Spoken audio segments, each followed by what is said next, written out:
ओम श्री सरस्वत्यै नमः। नमस्कार। अष्टषष्टि अधिक द्विशततमी कक्षा। आज हमारा काफ़ी दिनों से ये सवर्ण की संज्ञा के ऊपर विचार चल रहा है और आज हम प्रयत्न देखने वाले हैं। हमारा सूत्र था तुल्य आस्य प्रयत्नम सवर्णम 119। इसका प्रसंग कैसे आया? हमने आद गुणः 6187 सूत्र को देखा और वहाँ आत अर्थात अवर्ण से ऐसा कहा गया था और अवर्ण का अर्थ लिया गया था अ और आ अर्थात अ और उसके सवर्ण। तो अब तब हमने ये देखा तुल्य आस्य प्रयत्नम सवर्णम की वृत्ति में कि तुल्य आस्ये प्रयत्न, आस्य माने स्थान, स्थान में जो प्रयत्न हैं जिन वर्णों का वो तुल्य है तो उन वर्णों को परस्पर आपस में सवर्ण संज्ञा कहते हैं। तब हमने कुछ दिन लगा के पहले स्थान देखे सारे वर्णों के। आज हम सारे वर्णों के यह प्रयत्न देखने वाले हैं कि ये क्या है। तो प्रयत्न जो है वो यत्नो द्विधा आभ्यंतरो बाह्यश्च अर्थात आभ्यंतर और बाह्य प्रयत्न। तो ये दो प्रयत्न क्या होते हैं? नाभि से वायु ऊपर की तरफ आती है तो पहले मुख में प्रवेश करने से पहले जो प्रयत्न होता है उसको बाह्य प्रयत्न कहते हैं और उसके बाद जब वो वायु मुख में प्रवेश कर जाती है वहाँ जो प्रयत्न होता है उसको आभ्यंतर प्रयत्न कहते हैं। और हमें मुख के अंदर ये तीन होते हैं, स्थान, करण और प्रयत्न। तो स्थान तो तालु आदि हम देख चुके हैं और करण जो है ये न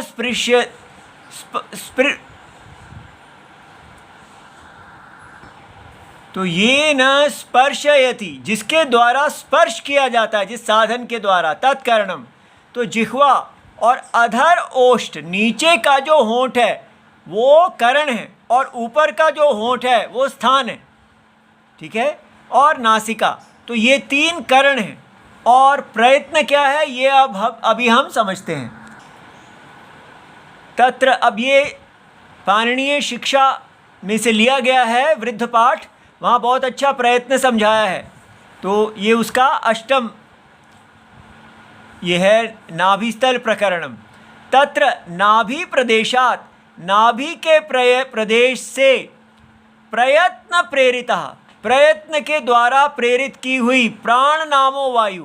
तो प्राण नाम वाली वायु जो नीचे से ऊपर की तरफ आती है वो ऊर्ध्वम आक्रामयन वो ऊपर की तरफ आती हुई ऊरु आदि नाम जो हमारी छाती आदि है और वहाँ स्थाना नाम वो सब स्थान कहलाते हैं। उनको अन्यतमस्मिन उनमें से एक एक जैसा जैसा शब्द है उसके अनुसार, तो जो भी तालु आदि हर एक का स्थान जो है वहाँ उस स्थान में प्रयत्नेन विधार्यते। तो विधार्यते माने रोकी जाती है, ये स्थान उस वायु को रोकते हैं। तो विधार्यमाणः जब वो वायु रोकी जाती है सापि तो वायु कहती है मुझे रोका, तो वो क्या करती है? तत्स्थानानि विहंति वो उन स्थानों पे चोट पहुंचाती है। तस्मात् स्थान अभिघातात तो स्थान पे जो चोट पहुंचती है उसके कारण ध्वनि ही उत्पद्यते, ठीक है। जैसे हथौड़ा लेके आप कहीं मारेंगे तो ध्वनि निकलेगी, उसी प्रकार वायु जब चोट पहुंचाती है इन स्थानों पे तो वाणी निकलती है, ठीक है। तो वो आकाश में वो व्यक्त हो जाती है। सा वर्ण श्रुति ही उसी को हम कान में सुनते हैं। सा वर्णस्य आत्मलाभः इसी को हम वर्ण की उत्पत्ति कहते हैं। अब ये हमें समझ में आ गया कि प्रयत्न जो है वो क्या है कि वायु का रोका जाना और रोके जाने पर वायु जो है वो उसी स्थान के ऊपर पीड़ित करती है स्थान को और वो जो प्रयत्न है उसको प्रयत्न कहते हैं। तो वो प्रयत्न दो प्रकार का है, बाह्य और आभ्यंतर। तो मुख में प्रवेश करने से पहले जो प्रयत्न होता है उसको बाह्य कहते हैं और मुख में प्रयत्न करने के बाद तालु आदि में जो प्रयत्न होता है उसको आभ्यंतर कहते हैं। तो अब हम ये देख लेते हैं कि हमारे 5 प्रकार के प्रयत्न कहे गए हैं। स्पृष्ट प्रयत्न, स्पृष्ट प्रयत्न वो है जब कर्णम अपने स्थान से पूरा स्पर्श करते हैं। तो जैसे कु, कवर्ग, चवर्ग, टवर्ग, तवर्ग और पवर्ग, ये सारे स्पर्शाह इसलिए कहलाते हैं क्योंकि यहाँ कर्ण का अपने स्थान से स्पर्श पूरा है। तो आपको ये मानचित्र से स्थान सारे समझा दिए गए हैं। तो अब ये देखिए कंठ जो कंठ है, तो अब हम यहाँ क, ख, ग, घ, ये सारे स्थान हम देखेंगे कि जिह्वा पीछे इस स्थान में स्पर्श कर रही है, पूर्ण स्पर्श। तो ये एक एक वर्ण आपको स्वयं करके देखना है। इतने छोटे वीडियो में हम ये सारा नहीं कर सकते। आपको स्वयं स्पर्श को जिह्वा का स्पर्श करना है और एक एक स्थान में उनको करके देखना है उच्चारण। फिर है जो ईषद स्पृष्ट प्रयत्न है, जब कम होगा तो य, र, ल, व, ठीक है। तो ईचू य, ईचू यशा नाम तालु हमने देखा था। तो तालु में आप जिह्वा को थोड़ा सा स्पर्श करेंगे, ठीक है, पूरा नहीं करेंगे। तो आप देखेंगे य का उच्चारण होगा। अधिकतर लोग इसको ज बोल देते हैं, जमुना बोलते हैं, यमुना नहीं बोल पाते। तो ऐसा आप ठीक कर लेंगे, ठीक है। व में नीचे का जो होंठ है वो कर्ण है और ऊपर का दांत जो है वो स्थान है, ठीक है। इसके बाद ये विवृत और संवृत समझने के लिए हमको 2 परिभाषाएं देखनी होगी।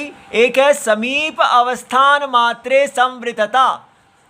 तो क्या है, जब आप ह्रस्व अ बोलिए, आप देखेंगे कि मुंह इस प्रकार पास की तरफ जा रहा है, तो समीप अवस्थान हो रहा है। तो यहाँ जहाँ कर्ण का जो और उसका स्थान का समीप अवस्थान हो उसको संवृत प्रयत्न कहते हैं। और इसी प्रकार जहाँ दूरत्वे विवृत्ता, अब आप आ बोलिए, आ, आप देखते हैं ये दूर की तरफ जा रहे हैं और जिह्वा एकदम नीचे पड़ी हुई है। इन सब में ऐसा ही है। तो इन सारे जो हैं ह्रस्व अ को अकेला एक ह्रस्व अ ही है जो संवृत प्रयत्न है। बाकी दीर्घ आकार और बाकी सारों के ह्रस्व और दीर्घ विवृत प्रयत्न वाले हैं, ठीक है, प्लुत भी। तो इसलिए स्वरों को अ को संवृत प्रयत्न कहते हैं और बाकी सारे स्वरों को विवृत प्रयत्न कहते हैं। लेकिन ह्रस्वस्य अवर्णस्य, जो ह्रस्व अवर्ण है उसका प्रयोग में संवृत उसको माना जाता है जब उच्चारण करना है। लेकिन प्रक्रिया में जब सवर्ण देखना है तो प्रक्रिया दशा नाम तो विवृत। इसीलिए अकस सवर्णे दीर्घा में, और ये हमारा जो सूत्र है आद गुणः, उसमें अ और आ दोनों को सवर्ण माना गया, ठीक है। अच्छा, अब ये विवृत प्रयत्न जो है पाणिनि जी इसको विवृत प्रयत्न मानते हैं, लेकिन लघु कौमुदी इसको ईषद विवृत मानते हैं। अर्थात थोड़ा जो स्पर्श है श, श, स, इसका उच्चारण बड़ा कठिन है। अब आप इन सब के स्थानों को जान गए हैं, इसके प्रयत्न को जान गए हैं कि जिह्वा जो है य से भी कम स्पर्श करती है। तो इसको आप देखिए उच्चारण करके। ये देखिए एक मानचित्र दिया हुआ है बहुत अच्छा। ये ऊपर का हमारा तालु सारा इसको कहते हैं, इसमें ही सारे तालु आदि स्थान हैं। तो स्पृष्ट तो होगा, बड़ा स्पष्ट है कि जिह्वा स्पर्श कर जाएगी।